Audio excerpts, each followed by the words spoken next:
You know how much we enjoy working with Dramm tools right here on Garden Time, and an example of that is this old hose. Just recently, look what happened when it was getting pulled around to water. And in summertime we water so much, so we wanted to give you some of the ideas from Dramm that they've done to make things like this not happen.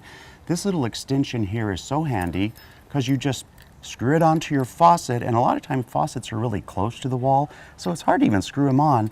This extends that, and then with this addition of the spring, it makes it so much more flexible, so you won't have to worry about this type of damage to your hoses. And you know what else is a really good one are these quick releases. You only have to attach it once a season to your hose. So you put the one end on here, and then you take the other end and put it on the other part of the hose, and then all you have to do is push it in and make sure that it's connected, and there you go. And it's really less strain on your hand, and especially as you get older, you don't have to keep on putting it on, taking it off.